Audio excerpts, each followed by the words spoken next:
Mesdames et messieurs, l'Église catholique se moque d'autres confessions religieuses qui se réclament de la Bible. Ils estiment que ce document n'est pas descendu du ciel comme les autres églises le voudraient, mais c'est un document échafaudé par eux-mêmes. Ce sont eux qui l'ont compilé, ce sont eux qui l'ont échafaudé, et il y a des messieurs, des églisettes qui commencent à récuser l'Église catholique qui est l'auteur de cette compilation, de cette anthologie. Écoutez-les. Vous avez la Bible que nous vous avons donnée. Et vous voulez dire que vous la connaissez mieux que nous. Non. Tremble. Cette fête-là n'est pas dans la Bible. Ah, on a dit que tout doit être dans la Bible. Vraiment. Hein? Pourquoi nous réfléchissons mal comme ça? Où est le verset de la Bible qui dit que tout doit être dans la Bible? Parce que la Bible a été écrite comment? La Bible a été écrite partie par partie. Et c'est l'Église catholique qui a rassemblé les livres. Alors quand vous dites alors la Bible, un verset de la Bible qui dirait qu'il faut lire la Bible, quand est-ce que ce livre est devenu de la Bible?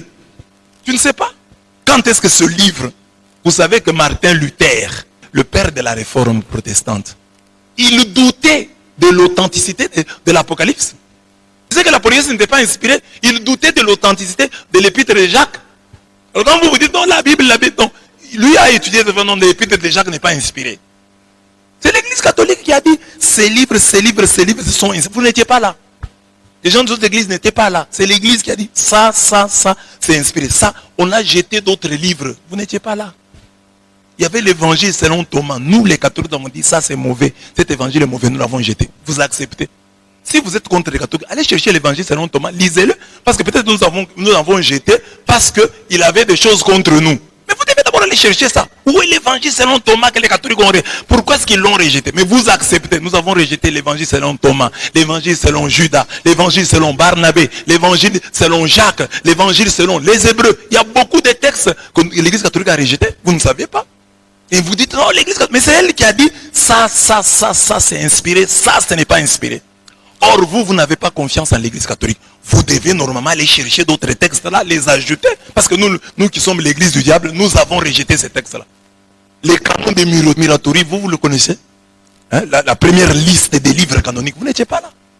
Alors nous n'avons plus. Donc celui-ci, ce n'est pas un bon livre. Nous l'avons rejeté. Vous acceptez. Et puis après, vous mettez nous sur le canon, la liste des livres que nous avons nous-mêmes arrêtés. Vous n'étiez pas là. Alors, vous, qu'est-ce que vous pensez? Parce que dans la Bible, il y a des écrits qui ont été effectivement collectionnés par cette église-là et d'autres qui ont été rejetés par eux. Par exemple, l'évangile de Philippe.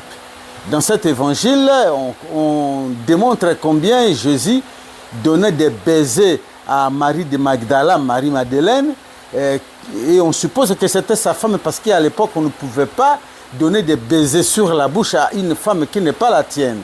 Et donc, cet évangile a été carrément recalé, rejeté, et ça se retrouve parmi les écrits apocryphes du fait de cette vérité.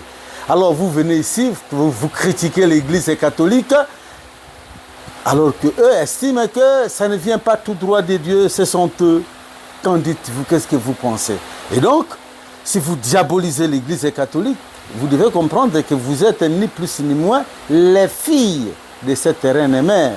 Donc vous tous, vous devez être enterrés dans la même fosse commune. Voilà la vérité.